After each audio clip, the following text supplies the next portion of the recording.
Bom, pessoal, bom dia. Aqui é a Mariana, campeiro da Comissão de Startups da Câmara. Eu estou aqui com o Guilherme e com o José e o Conrado, que deve estar entrando agora. O Guilherme é da Transfira, o José é da Zen Club e o Conrado é da ONI. A gente vai falar um pouquinho como que está sendo o momento deles de crescimento, na contramão aí de muita coisa que a gente tem visto, né, sobre o coronavírus. Eles aqui lideram e participam de iniciativas muito bacanas, que vêm crescendo bastante. Tenho certeza que eles podem compartilhar diversos cases e dicas aí de sucesso para que todo mundo consiga ultrapassar esse momento do coronavírus da melhor maneira possível. Tá? A Comissão de Startups é uma das comissões mais ativas na Câmara Francesa, então a gente está sempre fazendo eventos, agora a gente migrou para webinars, né? Afinal de contas, a gente tem que manter o distanciamento social, mas eu convido vocês a sempre seguirem a agenda no site, se quiserem depois mandar uma mensagem no privado com o e-mail de vocês para receberem os comunicados, a gente aí tem uma agenda muito interessante, e no dia 15 a gente vai ter um outro webinar com o CEO da Flapper, que é o Paul Malik. Então, é isso, pessoal. Eu deixo com vocês, Conrado, se quiser se apresentar, começar. Bom evento para todos. Obrigado. Conrado, acho que o seu áudio não está ligado. Agora tá, vamos lá. Agora foi. Vamos lá. Então, bom dia, obrigado pelo convite, Mariana, obrigado pessoal da Câmara, né? Então, vou falar um pouco hoje sobre o case da ONI, que é um case relativamente recente, né? Eu sou cofundador da ONI, nós somos uma startup de varejo e tecnologia voltada para lojas autônomas, né? A gente trabalha bastante aí com foco em condomínios residenciais, empresas, clubes, qualquer tipo de localização com entrada controlada.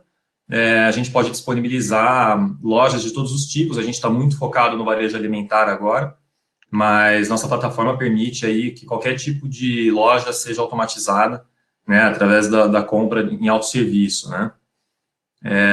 Então, como que a ONI começou? A gente começou em 2019, antes de toda essa loucura aí de 2020 que nos atingiu, seguindo, na verdade, uma tendência que já está consolidada no resto do mundo, principalmente Estados Unidos e China, né, que é o varejo de autoatendimento, né, através da tecnologia, a gente poder facilitar a maneira como as pessoas fazem suas compras, né, acho que todo mundo conhece o caso da Amazon Go, eu gosto de brincar que a gente está buscando democratizar a Amazon Go, né, então a gente busca trazer uma solução que permita, tanto ao varejista quanto ao consumidor, ter um baixo custo e ter uma conveniência muito grande no processo de compras, né? Então, nós começamos aqui em São Carlos, nossa primeira loja foi aberta em dezembro de 2019, o nosso MVP, né, a nossa loja piloto, e desde então a gente vem fazendo iterações, né, a gente tem um aplicativo próprio, que o cliente usa para acessar a loja, né, através de um QR Code, uma experiência já, o pessoal da tecnologia aí, que já conhece bem, né, uma coisa que já está bastante difundida.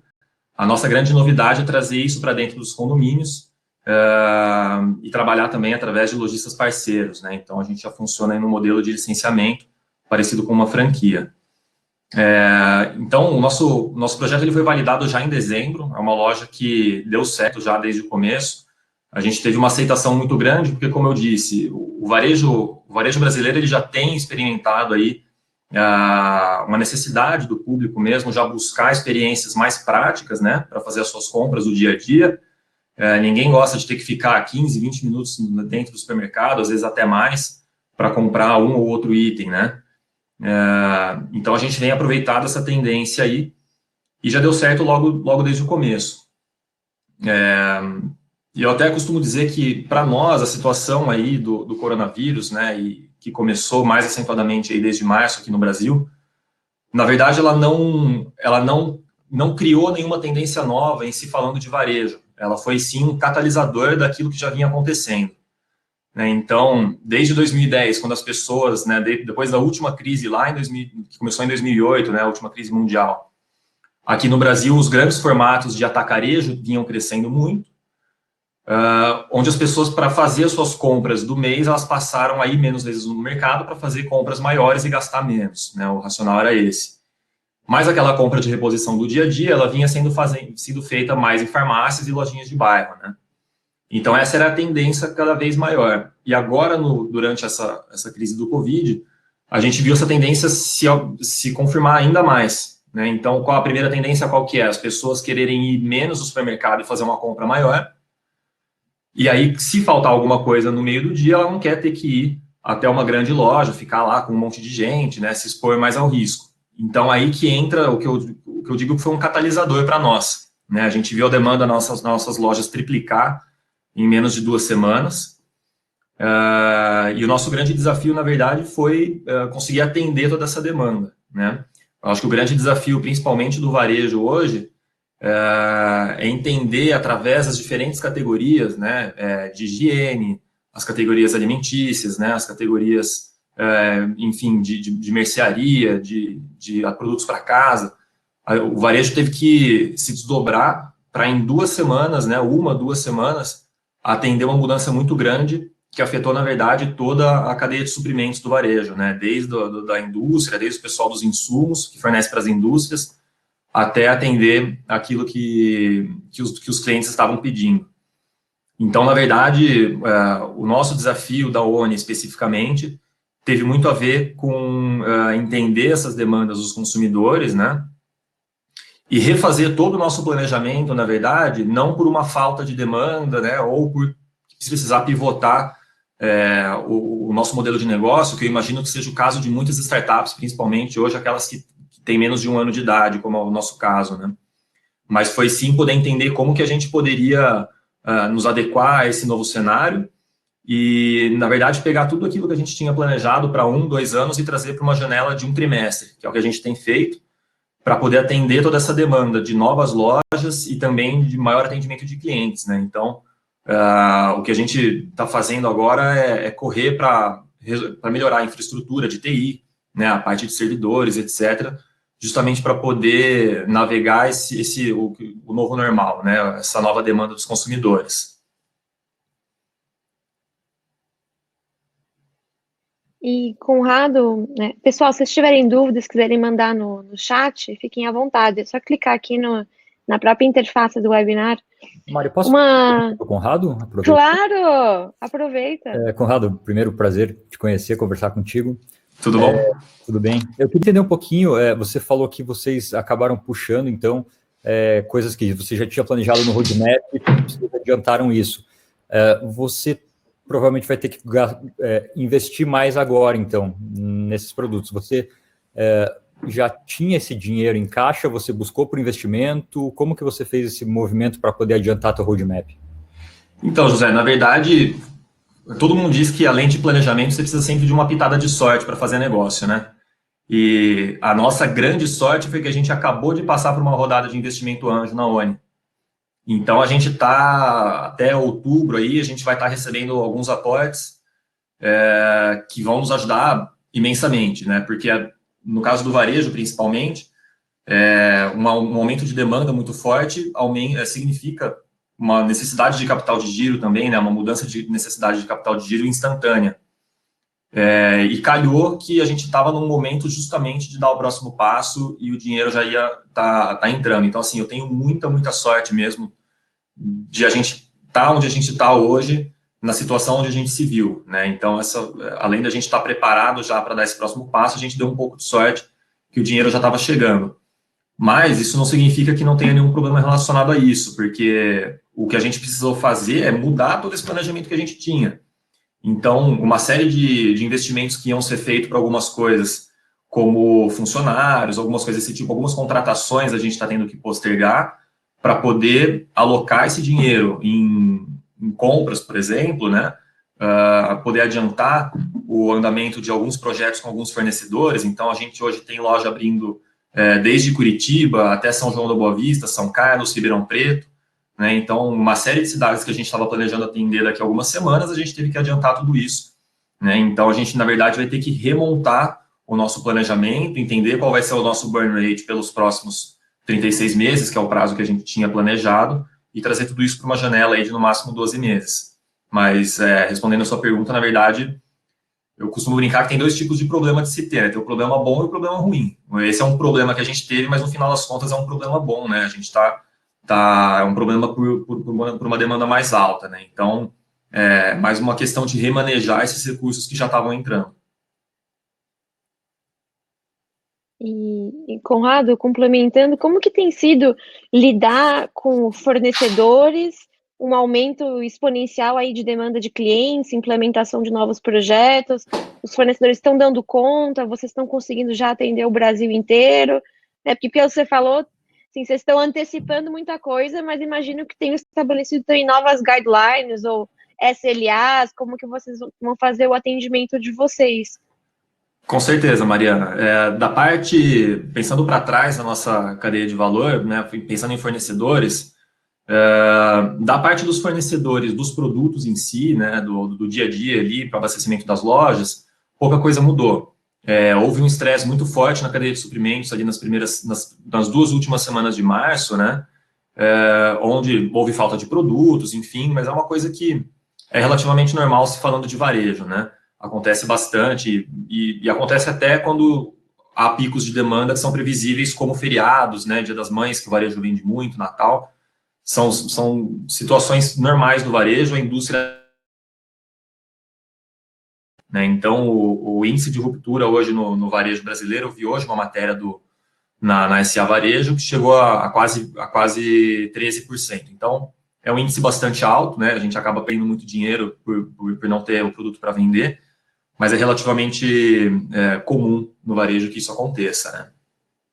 Agora, pensando em termos dos fornecedores de infraestrutura, para nós também é só uma questão de conseguir garantir que eles vão fazer a entrega, né? Eu acho que uma grande preocupação para muitas empresas hoje é saber se o fornecedor vai estar com as portas abertas amanhã, né?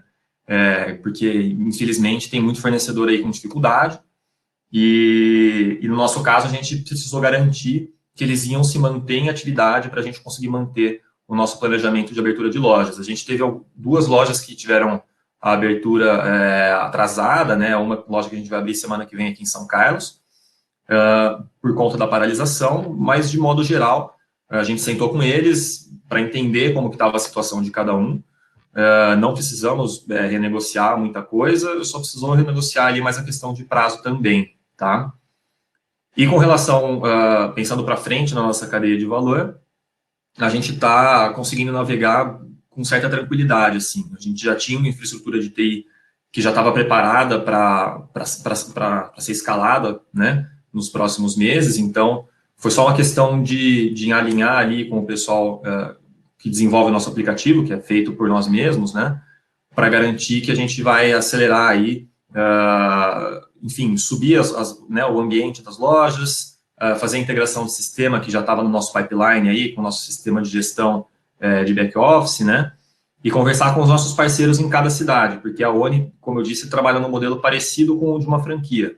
Então, quem opera a ONI em diferentes regiões são empresas parceiras nossas, que a gente homologa, e cede o ponto de venda do qual a gente detém o direito de uso, para eles poderem fazer a operação, né? Então, eles são responsáveis por abastecer, fazer a manutenção, limpeza da loja e atendimento dos clientes. Nesse sentido, Mariana, até foi um ponto positivo para a gente, porque tem muita gente buscando uma atividade ou complementar, ou se alguém está vendo que o negócio atual dele está indo mal, já está buscando substituir, né? Pessoas que tinham um emprego estável, agora não têm, estão nos procurando para empreender conosco, né? Às vezes a pessoa vai ser mandada embora, vai entrar um dinheiro ali da rescisão, e o pessoal está mais inclinado a empreender, né? Acho que de maneira geral no Brasil. Então, para nós tem sido bastante positivo também nesse sentido. Entendi. Que bacana, Conrado. É legal que vocês pegaram bem esse momento, assim, abriram a primeira loja em dezembro e, assim, menos de 6 meses depois, estão numa escalada, assim, que mudou completamente o planejamento de vocês, né? E você tem alguns números para compartilhar? Não sei se você pode, né? Crescimento, faturamento, enfim, clientes. Claro. Vamos lá.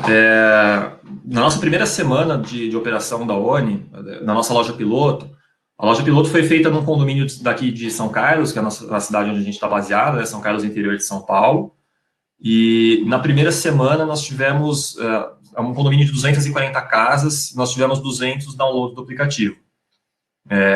A gente ainda vinha sofrendo um pouco com a taxa de conversão de download para compra, né? Tinha muita gente baixando o aplicativo e testando, mas a gente não estava conseguindo ganhar tanta atração aí nas primeiras semanas, né? Bom, um pouco depois disso a gente já conseguiu melhorar para cerca de 80% aí a taxa de conversão de download para compra. E agora, nas últimas 2 semanas de março, a gente dobrou o número de usuários ativos do aplicativo, então não só de download, mas como usuários também fazendo uso da loja, né? E aí que entra aquilo que eu falei sobre o catalisador, né? O pessoal já estava disposto, a gente já tinha uma base de clientes que eram os early adopters que a gente tinha nos condomínios, mas aí com essa mudança o pessoal realmente começou a usar mais a loja. Você vê que o pessoal tem visto valor. E é até curioso, porque a gente tem hoje em dia a gente era muito cético com relação às diferentes faixas demográficas, né, de idade, principalmente, uma coisa que a gente tinha muita dúvida se o público mais velho ia se assimilar e conseguia assimilar esse formato de compra. E hoje a gente tem cliente até de mais de 70 anos, 75 anos na base. Outro dia eu ajudei uma cliente na loja lá, tinha 76 anos. Então, é bem legal, assim, é bem gratificante de ver que isso ajudou a gente no número de clientes. Bom, uma base maior de clientes também afeta diretamente o nosso faturamento, né? No nosso fechamento de março versus a média, né, desde dezembro, a gente aumentou em 190% o nosso faturamento. Tá, desculpa, index 190 seria um aumento de 90% do faturamento, a gente quase dobrou. E agora, esse mês, fechamento de abril versus março, a gente aumentou mais 40%. Tá? Então, a gente está falando aí de quase 3 vezes o nosso run que a gente vinha tendo em termos de faturamento, né? Então, tem sido bastante positivo. Todas as métricas estão melhorando. Ticket médio, né? As métricas que a gente acompanha no varejo, ticket médio, faturamento, número de usuários ativos, né? A única média que a gente não conseguiu melhorar tão expressivamente foi a questão da margem, porque a gente teve um compromisso, desde o começo dessa crise, a gente fez um compromisso com os nossos clientes de não aumentar os preços em itens básicos. E a indústria aumentou muita coisa, né? Então, não só o preço de álcool gel, álcool 70, que o pessoal fala muito, mas farinha, óleo, né, todos esses itens básicos que as pessoas precisam e que aumentou a demanda também durante esse período, eles tiveram um aumento entre 10% e 25%, dependendo da categoria. E a gente resolveu segurar isso na nossa margem, então a gente acabou que não conseguiu evoluir muito essa métrica também, mas a gente acabou ganhando mais na escala também, e tenho certeza que isso ajuda muito também a gente a fidelizar os clientes, né? Mesmo a gente estando numa guinada positiva aí, eu acho que é importante a gente também pensar no cliente, né, e tentar sacrificar aquilo que a gente pode para poder ajudar o cliente também, e sem dúvida isso tem um resultado positivo na hora de fidelizar eles conosco, né. Que bacana, Conrado. Chegou uma pergunta aqui no chat que diz assim: Conrado, bom dia. Quais os novos projetos, acho que aqui também quer dizer, né, clientes que estão no horizonte de vocês, né? Acho que você até puder falar assim, quantas lojas você já tem, quantas estão implementando, quais ainda estão no futuro próximo. Legal. Vamos lá. Hoje a gente está já com 12 lojas, tá? No nosso portfólio, e o nosso planejamento está para 300 lojas nos próximos 12 meses. Esse planejamento de 300 lojas, ele era o planejamento inicial para 36 meses, e a gente nos colocamos aqui para nós mesmos esse desafio de trazer esse horizonte para 12 meses, tá? Ele é um horizonte bastante factível de tempo para se realizar esse número de lojas, por alguns motivos. Aí eu vou aproveitar para vender um pouquinho meu peixe aqui, tá, Mariana? Você não liga. A gente está com alguns contratos grandes aí, com grandes construtoras no Brasil, tá? Para citar alguma delas, a gente tem a Build aqui de Ribeirão Preto, que é uma incorporadora aqui no interior de São Paulo. Nós temos um contrato com a Lugo. Para quem conhece, a Lugo é uma spin-off da MRV, uma startup que começou dentro da MRV, onde a gente já tem uma loja em Curitiba e a gente está planejando o nosso rollout aí para os próximos condomínios da Lugo.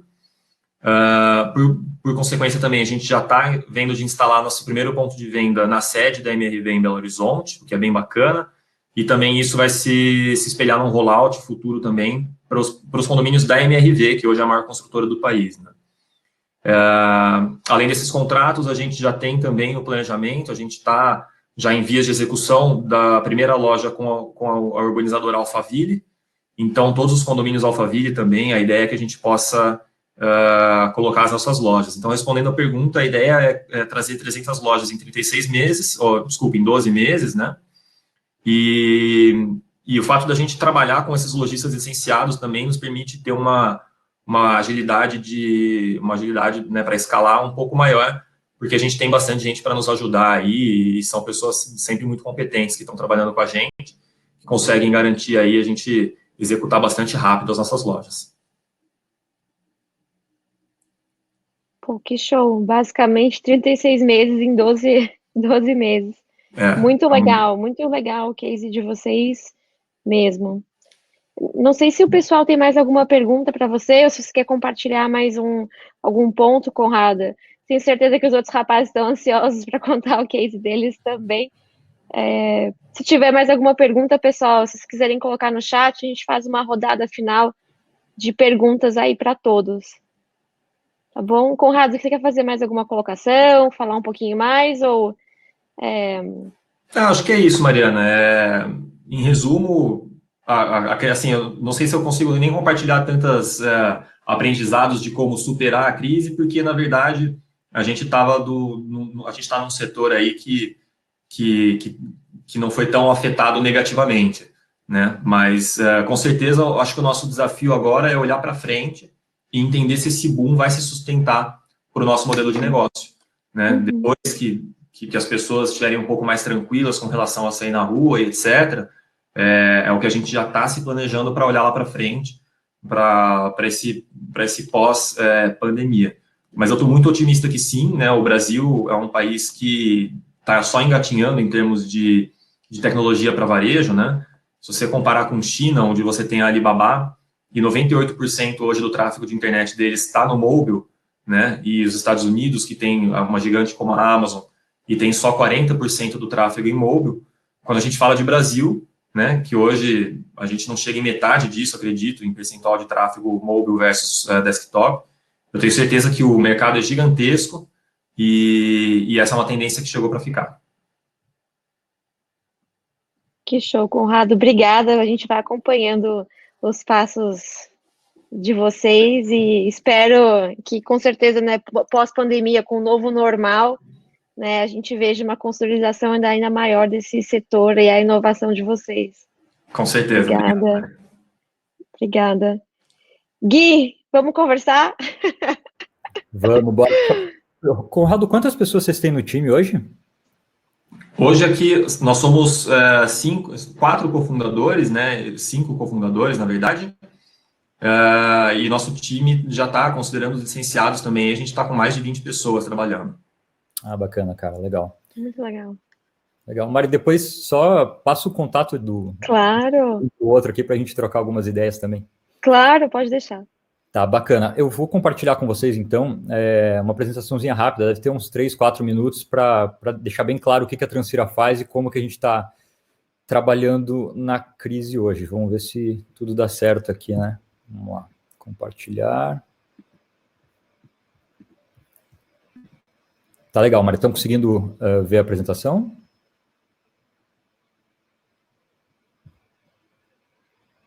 Oi, Mari. Sim, tudo certo. Sim, tudo certo. Pode ir. Beleza. Segue em frente. Legal.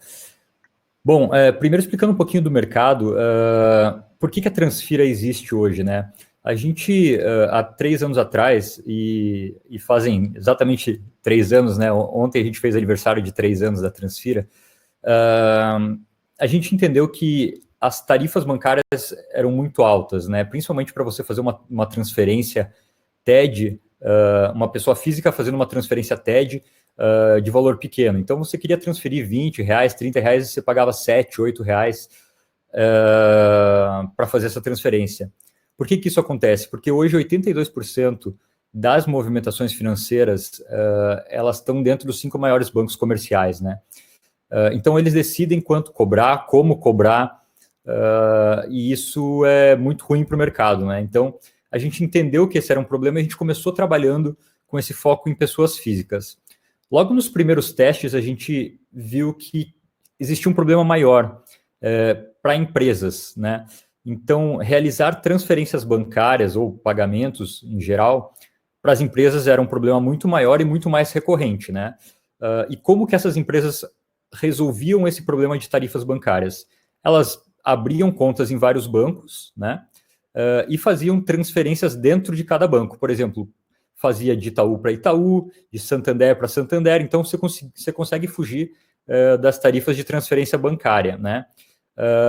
Só que com isso gera uma complexidade na operação, porque você tem que fazer a gestão dessas contas bancárias, tem que fazer a gestão dessa integração dessas contas bancárias, tem que ter um relacionamento com todos os gerentes, tem que comprar produto de todos os bancos, então acaba sendo muito complexo, né? E empresas que fazem isso, geralmente fazem isso porque tem muitas pessoas para pagar, né? Então, tem muitos favorecidos que vão receber essas transferências. E aí, desse lado, a gente vê que uma média histórica com o que a Transfira tem na nossa base é uma média aí de cerca de 10% de falha nos pagamentos, tá? Então, isso são dados incorretos, né? Dados bancários incorretos, documento incorreto, às vezes o dado bancário é de uma pessoa, mas o documento enviado é de outra, às vezes tem fraude no meio do caminho. Então, tudo isso gera para a empresa uma complexidade muito maior do que para a pessoa física. Então, o foco da Transfira hoje é automatizar e garantir que esses pagamentos sejam recebidos pelas pessoas certas na conta correta, né? Então, hoje a Transfira é uma empresa de pagamentos, a gente faz transferência através de transferências bancárias, aliás, a gente faz pagamentos através de transferências bancárias, boletos, e a gente tem um produto novo que eu acho que vale a pena falar um pouquinho mais dele, que é ele quem está se mostrando mais forte, que é o produto de validação de contas bancárias, tá? Eu já vou entrar nele. E aí vai ter pagamento instantâneo e Open Banking, que vai abrir muito o mercado, mas vai gerar uma complexidade maior, porque as pessoas vão poder receber de outras formas, né? Elas vão poder receber só pelo celular, vão poder receber pelo e-mail, então não vou entrar muito aqui no detalhe, mas as pessoas vão poder receber, além de receber com dado de conta, agência e banco, vão poder receber em outros formatos, né? E isso acaba trazendo uma possibilidade maior ainda de falha nos pagamentos, porque são modos diferentes de você organizar esses dados. Como que a Transfira hoje resolve esse problema, né? Hoje a gente está integrado com o sistema das empresas, né? Então, hoje, cerca de 70% das transferências que ocorrem dentro da Transfira, elas já ocorrem integradas por API, tá? A Transfira tem uma inteligência de validação desses dados bancários, de sugestão e de correção desses dados bancários. Então, todos os pagamentos que vêm para a Transfira, a gente consegue validar e sugerir uma correção. Se o usuário quiser, a gente já corrige, já realiza os pagamentos, né? Ou ele pode corrigir ou pode simplesmente negar o pagamento se tiver com dados incorretos. E a confiabilidade, porque a gente consegue validar todos esses pagamentos antes de realizar o pagamento, né? Então, a gente também trabalha com esses clientes conectado a várias contas bancárias, mas a gente automatizou todos esses processos, né? Hoje a Transfira tem integração com 9 bancos, e os bancos que a gente não tem integrado, a gente realiza por transferência via TED, tá? Mas a gente consegue também validar o pagamento antes de realizá-lo. Então, o que a Transfira faz? Resumindo, a gente valida, a gente corrige e a gente processa os pagamentos, tá? Reduzindo fraudes, reduzindo perdas financeiras e reduzindo o custo operacional, porque a gente automatiza tudo isso, integrado com o sistema financeiro ou o sistema onde estão os pagamentos da empresa, né, que às vezes não é um sistema financeiro, às vezes é a própria plataforma da empresa, e a gente consegue automatizar tudo isso, né? Então, a gente automatiza a tesouraria, que faria o pagamento, e automatiza toda a parte de, digamos, um suporte que haveria para fazer a correção desses dados, né? Então, você não precisa mobilizar o time de suporte para entrar em contato com o teu cliente, corrigir os dados, mandar para um time de tesouraria de novo para realizar o pagamento. Então, Basicamente é isso que a Transfira faz hoje, né? A gente atende clientes bem expressivos aí, a gente atende indústrias como a Kimberly-Clark, Unilever, Ambev, o Ibanks, além de cliente nosso, é investidor também da Transfira. E agora a gente está atendendo alguns deliveries como iFood, Rappi, a Equifome, e aí tem alguns outros deliveries também um pouco menores. E eu acho que é aqui o ponto principal de onde a Transfira está vendo grande crescimento, né? iFood e Rappi são empresas que estão crescendo muito agora por causa justamente do isolamento social, né? A gente sabe que cada vez mais deliveries aumentam, mas não só as entregas, o cadastro de pessoas para serem entregadores, o cadastro de pessoas para serem restaurantes no iFood, no Rappi ou qualquer delivery. Então a gente está vendo que esse cadastro ele demanda um onboarding, onde essa pessoa ou empresa ela tem que passar dados, né, para esses nossos clientes, e nesses dados estão dados bancários, tá? Então é aí que entra a validação de dados bancários. Para esses outros clientes, a gente faz o pagamento tradicional, né, digamos assim, transferências e pagamentos de boletos e guias. Para o delivery, para marketplaces, e-commerce, a gente faz essa validação de dados bancários. Eu já falo mais um pouquinho sobre esse produto, tá?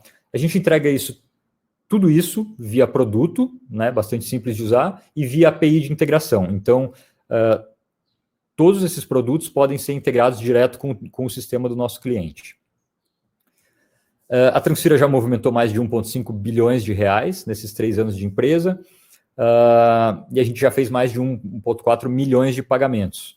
Tá? Então, a gente movimentava 50 mil reais quando a gente começou a Transfira, hoje a gente já movimenta mais de 80 milhões por mês. De fevereiro para março, a gente teve um crescimento de 48%, principalmente devido ao isolamento social e ao crescimento desses deliveries e marketplaces, né? Então, a gente subiu aí de uma receita mensal de 215 mil reais, mais ou menos, em fevereiro, para mais de 315 mil reais em março. Então, mesmo na crise, a gente conseguiu crescer bastante, né? Então, aqui reforçando os números, né, a gente cresceu 48%.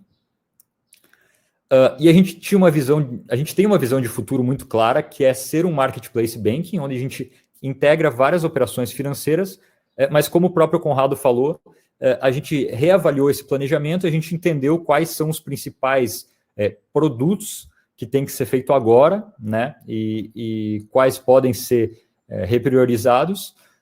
E aí a gente trouxe como desenvolvimento mais focado para esse trimestre, principalmente o produto de validação de dados bancários, deixar ele cada vez mais forte, mais escalável e com mais possibilidades, e também o produto de pagamento instantâneo, né, que para o fim do ano ele vai ser uma realidade, e a gente já está puxando para já fazer toda a infraestrutura para que a gente consiga entregar isso até o fim do ano. Então, a Transfira focou nesses 2 principais produtos, validação e pagamento instantâneo, tá?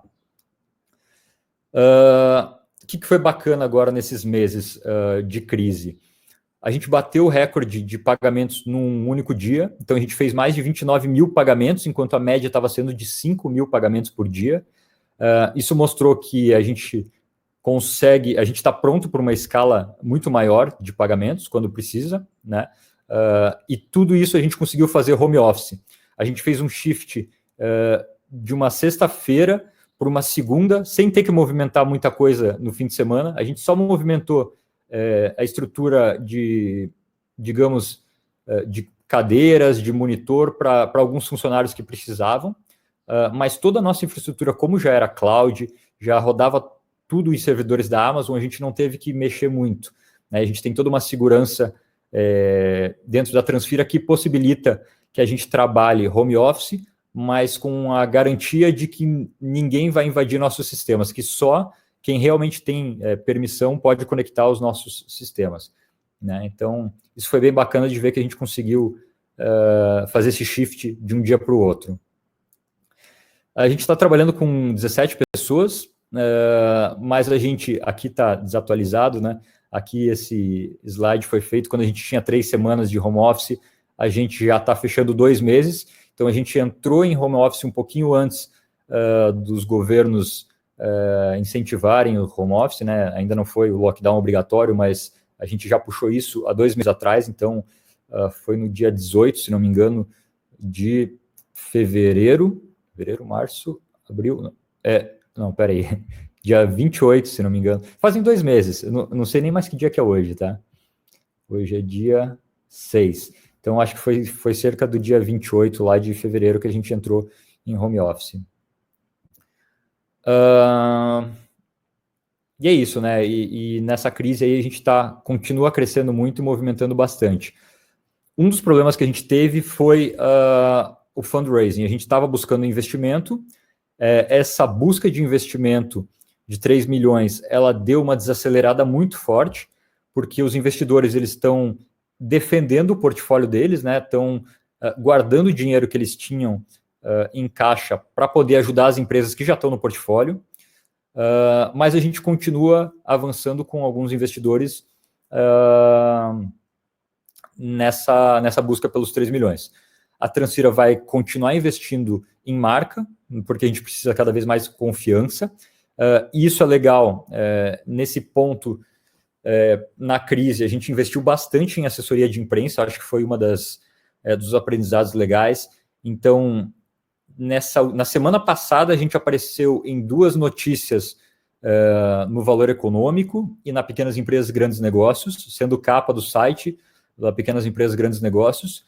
Isso tudo devido a uma forte assessoria de imprensa que a gente tem. A gente usa Dialeto aqui de Santa Catarina, e é importantíssimo você mostrar, assim, se você está fazendo alguma coisa que pode ajudar na crise, é importante que todo mundo saiba isso. Então, ter uma boa assessoria de imprensa é muito importante nesse momento, né? A gente também continua investindo em time de marketing e vendas, a gente replanejou todas as contratações, mas a gente não parou de investir em marketing e vendas, tá? A gente não tirou o pé do acelerador, a gente continua investindo e colocando até algumas coisas a mais, como o blog, que a gente lançou há um mês atrás. Então, a gente começa a colocar conteúdo para ajudar o nosso cliente a passar por esses momentos de crise. Depois eu posso compartilhar com vocês também. E continuamos com o desenvolvimento de produto, e aí a gente está virando uma instituição de pagamento regulada pelo Banco Central, então a gente vai precisar de um pouco mais de investimento. Então, por isso a gente não pode parar também essa busca pelo investimento, tá? Deixa eu voltar aqui para a câmera. Eu anotei mais alguns pontos legais aqui de comentar sobre o que a gente fez na crise. Tá todo mundo me acompanhando? Mari, tá tudo ok por aqui? Tudo ok, beleza.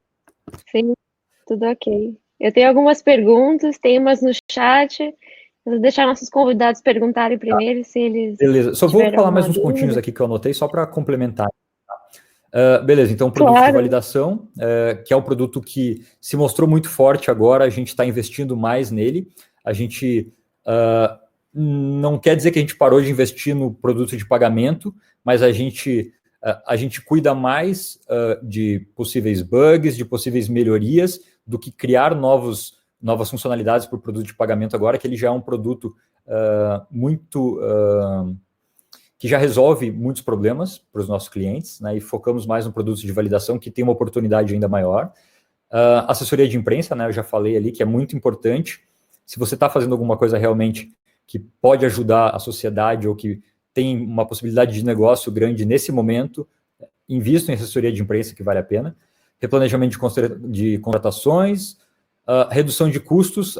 Como que a gente fez redução de custos? A gente não cortou nenhum funcionário, a gente conseguiu se organizar muito bem com redução de alguns fornecedores, algumas ferramentas que a gente viu que daria para utilizar ferramentas grátis, que a gente perderia um pouquinho, de repente, de comunicação ou de entrega, mas que valeria a pena, no fim das contas, nesse período, né?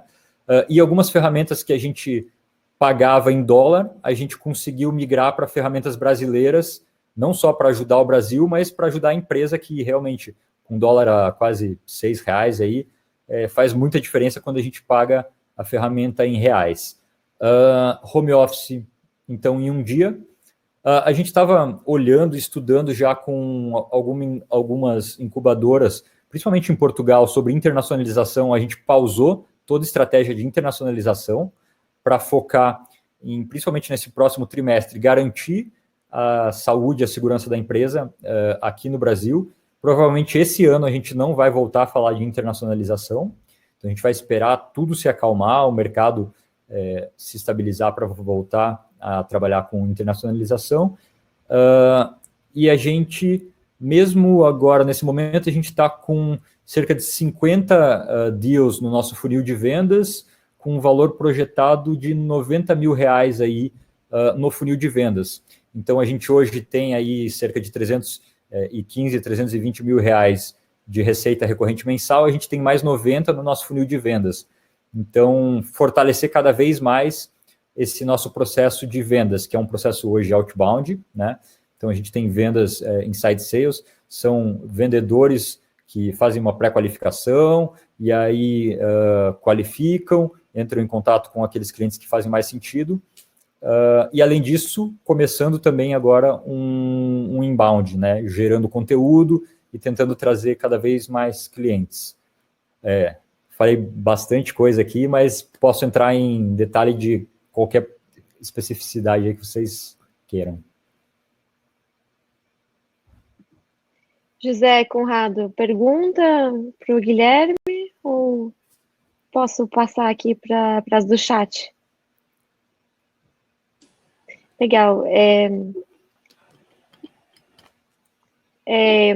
O que eu queria, antes de passar para as perguntas, eu queria dizer que eu fico muito feliz que eu sou uma pessoa da área de marketing, sou empresária da área de marketing, eu fico super feliz de ouvir uma pessoa, isso não foi combinado, tá?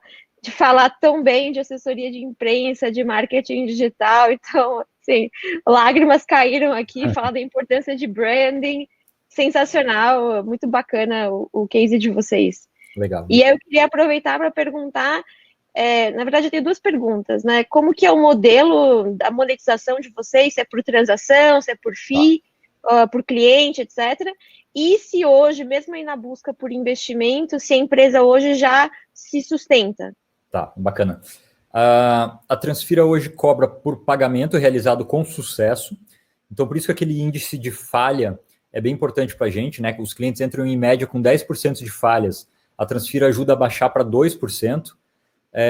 Primeiro a gente fez isso porque a gente viu que estava ficando muito dinheiro na mesa, né? Então clientes com 10% de falha era um problema para a Transfira, porque era muito... A gente tinha um custo operacional e a gente não cobrava por ele, então a gente criou inteligências que reduzem a falha, e essa inteligência para reduzir a falha virou produto de validação de dados bancários.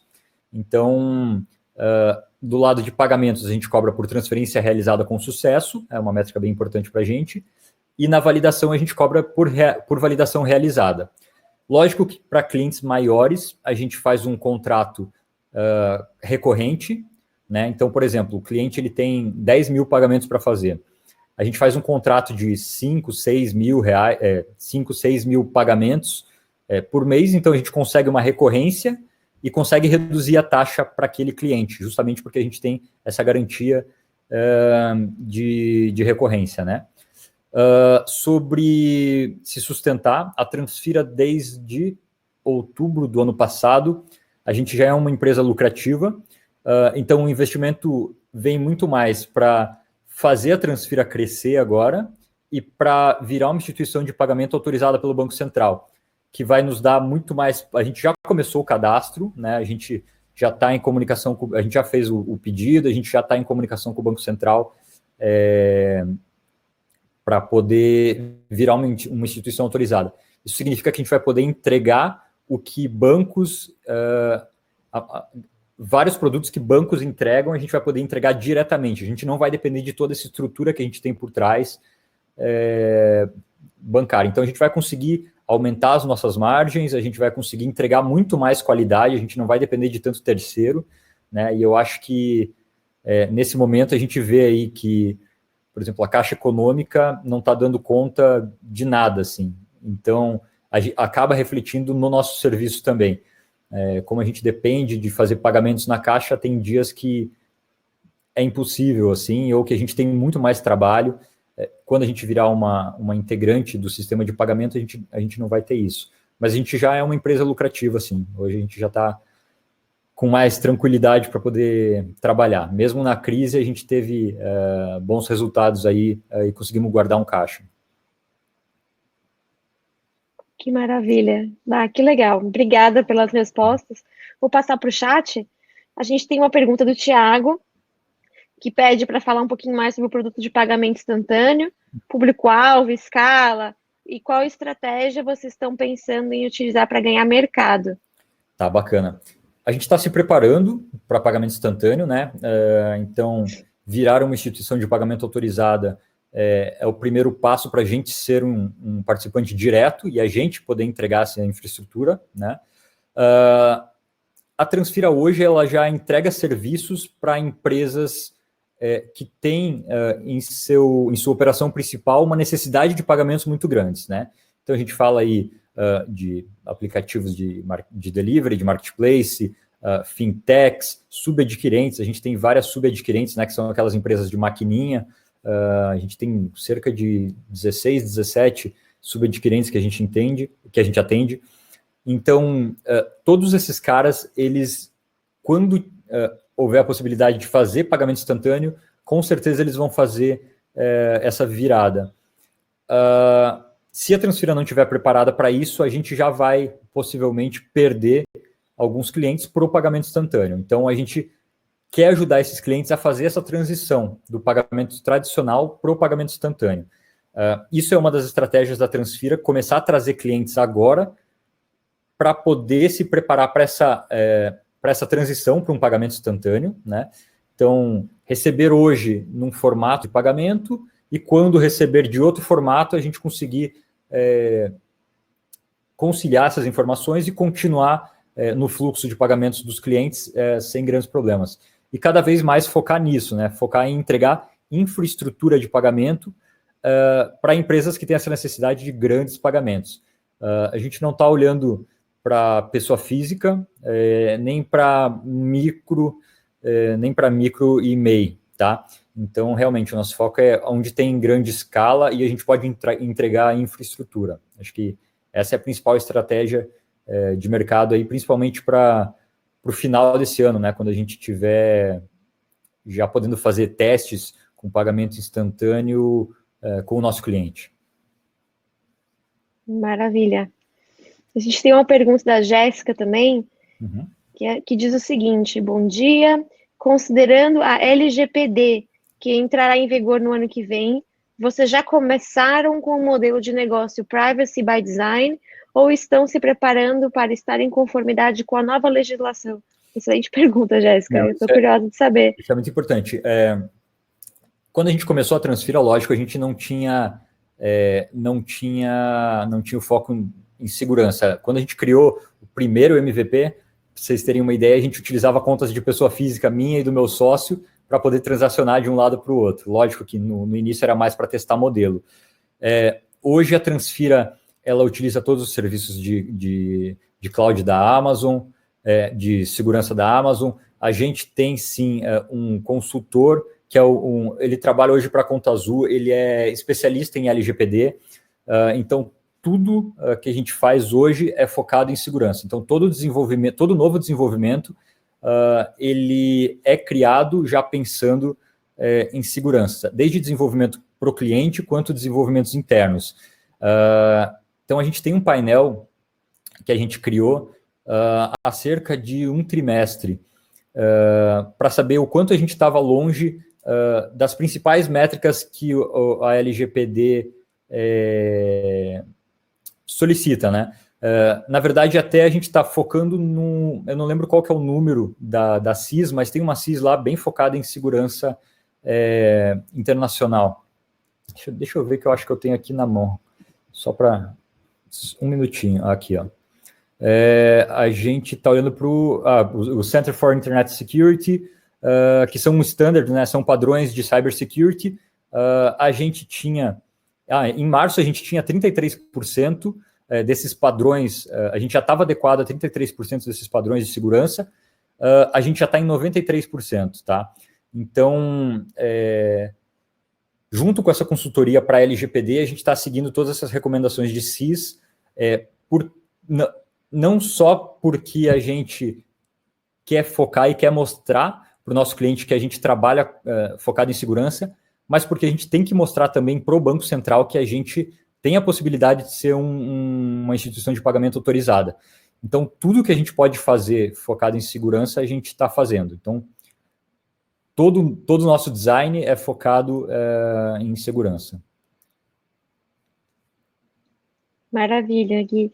Bom, queria te agradecer pela apresentação bastante detalhada. Se você tiver mais algum comentário, a gente passa no final, porque eu acho que o José deve estar ansioso para contar o case dele. A gente acabou se estendendo um pouquinho, mas queria te agradecer. Depois eu posso passar também um material da Transfira aí. Eu passo para você pode acabar passando para o pessoal aí, tá bom? Eu circulo, pode deixar. E aí depois eu coloco vocês em contato. Tá bom, obrigado, mãe. Obrigada a você. José, obrigada por ter aguardado. Bom dia. Conta um pouquinho pra gente quem você é, como que tá a Zen Club e o case de vocês. Legal, muito bom. Então, eu sou um dos fundadores do Zen Club. Para quem conhece, o Zen Club é uma plataforma de bem-estar emocional e desenvolvimento humano. O que isso significa? A gente basicamente assenta em 3 pilares. A gente tem uma rede de especialistas, terapeutas, psicólogos, psicanalistas, que ajudam as pessoas nos seus desafios no dia a dia, a lidar com ansiedade, depressão, a se conhecer melhor ou até a desenvolverem algumas capacidades. A gente tem outro pilar baseado em conteúdo, onde a gente produz exercícios de autodesenvolvimento, de autoconhecimento e também testes que ajudam as pessoas a medir o progresso, como estão se sentindo, de alguns indicadores de bem-estar e saúde. E, por último, algumas ferramentas que também ajudam as pessoas no seu próprio ritmo a se conhecerem melhor, a se desenvolverem. Tá? Tudo isso consolidado dentro de um aplicativo ou no nosso site web. Tá? E, basicamente, aquilo que a gente sentiu nesses últimos meses foi uma procura tremenda pelos nossos serviços. Não só pelos clientes, mas também por profissionais de saúde, que até aqui, muitos deles só operavam no offline, e viram seus negócios, de certa forma, impossibilitados e tiveram que migrar para online. Então, a gente viu uma migração, um crescimento de cerca de 400% do lado dos profissionais, okay? De procura por soluções para trabalhar. Isso também advém de uma das campanhas que a gente fez por conta do Covid, que basicamente a gente está oferecendo um escritório virtual, digamos assim, para que eles possam trabalhar gratuitamente e atender os seus próprios clientes sem nenhum custo na nossa plataforma, tá? E do lado dos clientes, para vocês terem ideia, à medida que a gente vai expandindo esse confinamento, a gente não, mas os governos, digamos assim, a gente vê um crescimento de procura pelos nossos serviços e, sobretudo, o nosso serviço-mãe, que são as sessões de terapia online. A gente vê um crescimento de quase 10% semana a semana, que é bastante significativo, tá? O que é que a gente fez em concreto para os clientes finais, ou para pessoas? Aliás, só complementando aqui, eu não sei se vocês sabem, mas o Zen Club, além de funcionar para pessoa física, a gente tem um produto específico para empresas, tá? Hoje a gente atende empresas grandes já, atendendo cerca de 500 mil vidas hoje, via empresas. Temos mais de 100 empresas no nosso portfólio e, juntamente com essas empresas, algumas delas, a gente decidiu criar uma iniciativa que ajuda o público em geral. A gente fez uma campanha onde você pode ter o seu primeiro contacto com terapia online. Na verdade, a gente não gosta de chamar terapia, porque são sessões de 30 minutos, sessões de apoio emocional com especialistas de bem-estar, por apenas R$1. Tá? Isso foi uma iniciativa que foi divulgada por grandes empresas como Dafiti, como Badu,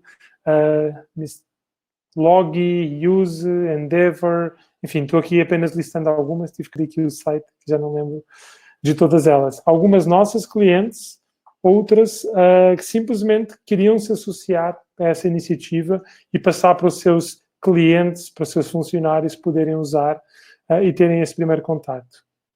E acho que é mais ou menos óbvio, né, o porquê desse crescimento.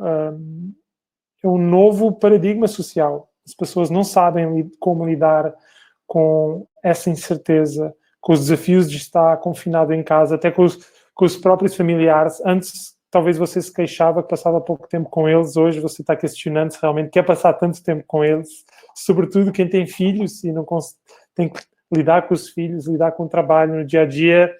Acredito que é bastante complicado. Eu só posso falar do cachorro, eu tenho um cachorro e dá bastante trabalho estar aqui no dia a dia com ele. Imagino quem tem filhos. Então, acho que esses são alguns dos números e da nossa experiência. A gente, no fundo, tentou ter essas iniciativas solidárias, em que o objetivo é muito mais dar a conhecer esse serviço e dar a possibilidade das pessoas aproveitarem também esse momento de mudança para refletirem um pouco, sendo que não podem fazer muito mais coisas também, além de ficar em casa. É uma forma de elas se conhecerem melhor e de aprenderem a lidar melhor com sentimentos, com emoções, que acredito que nesse momento devem estar à flor da pele. Acho que assim, números, coisas básicas, seria isso. Não sei se tem alguma questão específica que gostaria de perguntar. Sim. Eu acho, antes de tudo, né, é super bacana esse projeto, né, essa iniciativa de vocês, porque afinal de contas a gente precisa trabalhar, mas sempre precisa ter saúde mental para conseguir trabalhar, cuidar da nossa família. Então, o que eu acho muito legal do mix, né, de empresas no nosso webinar hoje é que são serviços muito diferentes entre si, mas que encontraram um nicho e que conseguiram, né, assim, digamos, tirar proveito de uma situação crítica, né, que a gente vive para crescer. Eu queria perguntar, tem até uma pergunta no chat que eu já vou passar, mas eu tenho uma pergunta: como é que está o planejamento de vocês para um futuro pós-pandemia? Né, porque a gente está vendo um aumento muito grande, né, na busca por saúde mental ou conversas com especialistas, mas isso vai se manter na visão de vocês? Vocês têm alguma estratégia para reter essas pessoas? Ou, enfim, eu tenho interesse de saber um pouco sobre esse cenário. Claro. Planejamento nessa fase é difícil de fazer, porque as coisas estão mudando constantemente. Só para você ter uma ideia, uma parte aqui. Mas a gente trabalha com OKRs internamente, que são objetivos / metas internas dentro da empresa, que a gente estabelece quarter a quarter. E a gente planejou um determinado resultado até junho, que foi atingido no final de abril. Para você ter ideia, foi ultrapassado. Então, assim, fica difícil planejar nesses tempos, porque acho que até foi o Conrado que falou, o planejamento que ele tinha 3 anos passou a 1 ano, basicamente. E a gente está vendo mais ou menos a mesma coisa internamente. Então, assim, eu acredito que, em termos macro, as coisas só vão crescer. Porque algo que antes era ignorado, hoje está sendo trazido à flor da pele. Algo que antes as empresas olhavam como uma coisa segundo plano, hoje estão enxergando como prioridade. Para você ter ideia, eu acredito que a maioria das empresas hoje está a fazer contenção, não é? Por exemplo, nós, por outro lado, tivemos que aumentar as contratamos cerca de 10 pessoas desde que a pandemia começou. Hoje a gente tem um time de 40 e poucas pessoas, já nem sei certo, porque todo dia está entrando alguém em alguma área da empresa. Mas em relação às outras empresas, a gente tem visto uma procura, sendo que a maior parte das empresas está cortando serviços, mas está começando a olhar para o bem-estar emocional das pessoas. E eu acredito que é algo que não vai desaparecer pós-pandemia, até porque, se a gente parar para pensar, qual o maior asset que as empresas têm hoje em dia?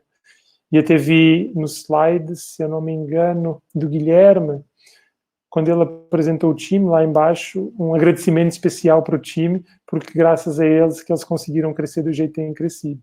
E acho que As boas empresas hoje em dia sabem reconhecer que o maior asset que elas têm são os seus funcionários.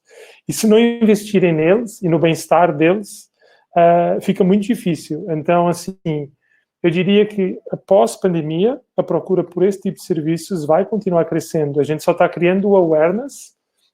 E eu gostaria de lembrar de uma coisa aqui, que é... vou usar o termo terapia, apesar de não ser aquilo que define o que a gente faz, mas muitas vezes tem uma conotação associada à doença, a problema. Eu gosto de associar, fazer um paralelo em que terapia funciona um pouco como academia, não é? Há uns 30 anos atrás, se você pensar quem ia na academia, talvez o homem bombado, musculado, essa era, digamos, a forma como a gente encarava a academia. Hoje em dia, você vê yoga, você vê balé, você vê muito mais mulheres, talvez, do que propriamente homens. A academia virou lifestyle. E esse é aquilo que é o futuro que a gente vê para terapia, para cuidar de bem-estar emocional da mente.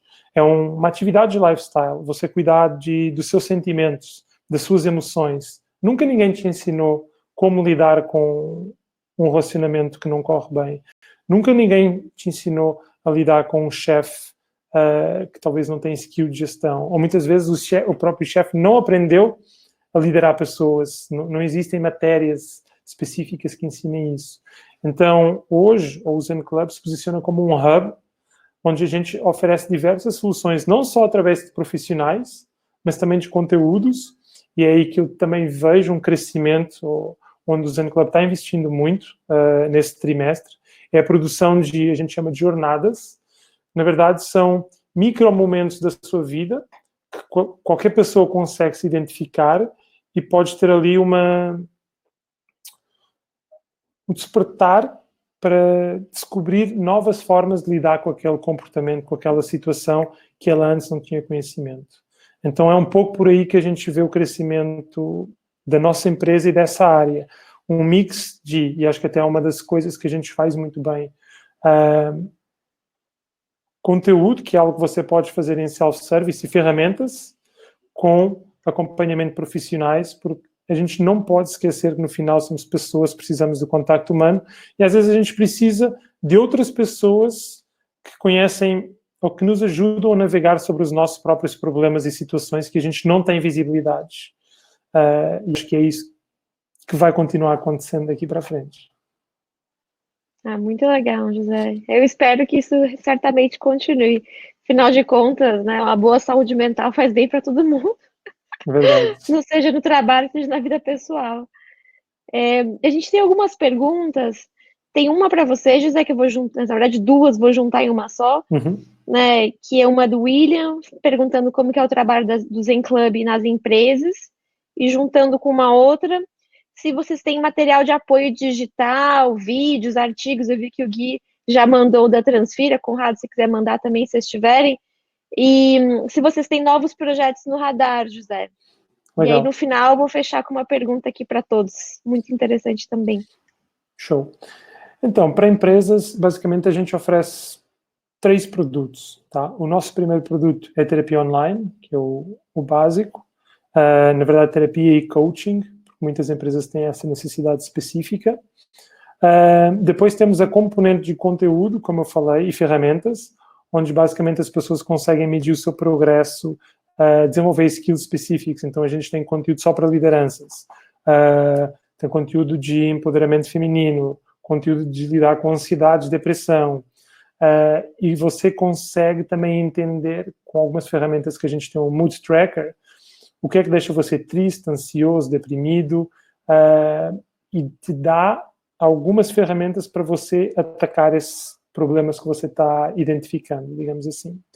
E o terceiro, a gente tem um mapeamento emocional, que é um produto mais virado para o RH, onde toda a informação é anonimizada, agregada e passada para eles. Então, imagina, hoje os RHs que trabalham com o Zen Club conseguem saber qual a porcentagem da população que tem índice de ansiedade. Entender quais são as principais áreas da vida, não só a nível do trabalho, que estão sendo afetadas, para que depois possa, talvez, contratar algum outro serviço que possa dar apoio para essa necessidade identificada. ou mesmo entender qual o engajamento das pessoas no dia a dia, em termos de felicidade com a própria empresa. Pode usar como ferramenta de satisfação, digamos assim, dos colaboradores. Então, é assim que funciona para as empresas.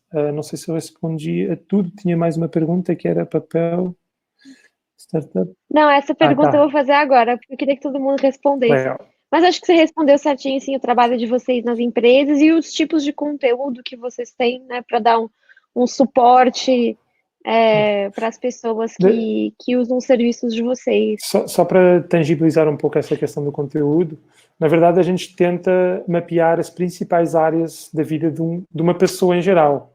Um colaborador não é mais do que uma pessoa. Então a gente foca em autoconhecimento, vida amorosa, família e amigos, trabalho e o bem-estar e saúde e vida financeira. São as 6 áreas que a gente foca. A gente tem conteúdos específicos para cada uma dessas áreas, para que as pessoas possam se desenvolver e sentir melhor no dia a dia. Maravilha. Que legal, pessoal. Bom, queria agradecer vocês pela presença, né? Uma última pergunta que eu acho que vale a pena ouvir todos vocês, mas curtinho, porque a gente já estourou o nosso tempo, que é qual o papel das startups no apoio no novo cenário para as grandes empresas? Surgiram várias novas necessidades que uma grande empresa demoraria para desenvolver e implantar. Seria bacana de saber um pouco a visão de vocês sobre esse ponto e esse novo papel, né, que as startups podem ou não, né, ocupar numa parceria aí com grandes empresas. Posso começar com essa, Claro. Maria? Claro. No caso da indústria e do varejo, o que a gente tem visto é que a gente está conseguindo servir como uma ponte muito eficiente, né, entre a indústria e o consumidor final. Essa é outro ponto que já estava na pauta aí da liderança das grandes empresas. Eu digo isso por experiência. Eu trabalhei 5 anos na P&G, né, na Procter & Gamble, que é uma indústria. E a liderança falava muito isso de aproximar a marca da P&G. Aí entra o trabalho de branding também, que você gosta bastante, né, Mari? Que a P&G faz com maestria no Brasil, que é aproximar a marca em si do consumidor. Né? Pensando em P&G aí, hoje em dia um consumidor tem em média de 7 a 10 produtos Procter dentro de casa. É muita coisa. É um share bastante grande. Mas muita gente, se perguntar o que é P&G, as pessoas nem sabem. Né? Pelo menos na época que eu estava lá, esse era o caso. Então, não só a P&G, mas todas as indústrias estão buscando como se aproximar dos consumidores. E no caso da ONI, nós temos visto essa crise como uma oportunidade, né? O nosso modelo de negócio dá a oportunidade das indústrias estarem literalmente na porta da casa do consumidor, em termos de visibilidade, né, de experiência de compra, etc. Então, nós, como uma startup, nós temos essa agilidade, né, de desenvolver esse tipo de projeto, que muitas vezes para a indústria é difícil parar para olhar, né, com uma granularidade tão grande, né, entrar realmente no detalhe de cada condomínio, conhecer bem os consumidores. Então, o que a gente pode ajudar a indústria aí, né, as grandes empresas, né, numa situação como essa, primeiro, dar visibilidade para eles, né, para o público-alvo deles, e segundo, ser mais uma fonte de informação em um novo formato de consumo, né, que muitas vezes uma grande indústria tem uma certa demora para conseguir coletar e tratar esses dados, né, e nós, como startup, podemos servir como uma ponte que agiliza também a entender melhor esse novo consumidor. Show de bola.